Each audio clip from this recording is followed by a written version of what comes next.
விஜய் இன்று பேசியிருக்கிறார். வழக்கம் போல மீண்டும் திமுகவை நேரடியாக அட்டாக் செய்திருக்கிறார். பவளம் விழா கொண்டாடக்கூடிய பாப்பான்னு திமுகவை குறிப்பிட்டு டப்பா இன்ஜின் போல மீண்டும் எங்களை தான் சொல்றாங்க அப்படிங்கிற மாதிரி கருத்துக்களை அவங்கள யாருமே சொல்லலை. அவரை நாங்கள் புறக்கணிக்கிறோம்.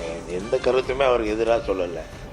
அவர் ஒரு சொல்லுகிற பொய்யான சில கருத்துக்கள் அவர் மக்களிடம் போய் இவர் காலையில் 12 மணிக்கு வருவதாக சொல்லிவிட்டு மாலை 7:30 மணிக்கு வந்த காரணத்தினால் அந்த வெயிலிலே கரூரிலே அவரை பார்க்க வந்த மக்கள் குடிக்க தண்ணீர் இல்லாமல் உணவில்லாமல் மயக்கம் போட்டு விழுந்து இறந்து போயிருக்கிறார்கள். அதற்கு பொறுப்பேற்காமல் அதை கூட திமுக தான் செய்தது என்று பொய் பிரச்சாரமாக சொல்லி வருகிறாரே. இது அவர் சொல்வதெல்லாம் பொய் என்பதற்கு இந்த ஒரு எடுத்துக்காட்டே போதுமானது.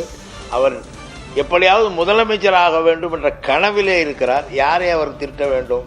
இப்பொழுது முதலமைச்சராக இருக்கிறவரை பற்றி குறை சொன்னால்தான் அவரை முதலமைச்சராக்குவார்கள் மக்கள் என்று கருதி அதையெல்லாம் பேசி வருகிறார். எம்ஜிஆர் எப்படி எதிர்த்தாங்களோ அதே போல பழைய வெப்பனை எடுத்து எங்களையும் எதிர்க்க ஆரம்பிச்சிருக்காங்க அப்படின்னு சொல்லியிருக்காரு. எம்ஜிஆர் எங்ககிட்ட இருந்து பிரிஞ்சு போனவர். அவர் தான் எங்களை எதிர்த்தார். எம்ஜிஆரை இவரோடு எம்ஜிஆரை ஒப்பிடுவதே தமிழ்நாட்டு மக்களுக்கு இது இவருடைய பைத்தியக்காரத்தனம் என்பது தெரியும். எம்ஜிஆர் மக்களுக்காக வாழ்ந்தவர். எம்ஜிஆர் தன்னுடைய திரைப்படங்களில் கூட கொள்கைகளை சொன்னவர். ஆனால் இதுவரை இவருடைய கொள்கை என்ன என்பதை பற்றி பேசாமல் திமுகவை திட்டுவதுதான் தன்னுடைய கொள்கை என்று பேசி கொண்டிருக்கிற ஒருவர் எம்ஜிஆரோடு ஒப்பிட்டால் என்ன? எம்ஜிஆர் யார், இவர் யார்? முக்கியமா திருவள்ளுவர் இந்த காலத்துல இருந்தா திமுகவுக்கு ஒரு குறள் எழுதியிருப்பார். அந்த குறள்ல அநீதி அராஜகம் தில்லுமுள்ளு இவையெல்லாம் திமுக முதற்றே உலகு அப்படிங்கிற மாதிரி திருவள்ளுவரோடு ஒப்பிட்டு இந்த குறளை திமுகவுக்காக திருவள்ளுவர் எழுதியிருப்பார் அப்படிங்கிறத விஜய் சொல்லியிருக்காரு. நீதி நாங்கள் வழங்குவதில்லை, நீதிமன்றம் வழங்குகிறது.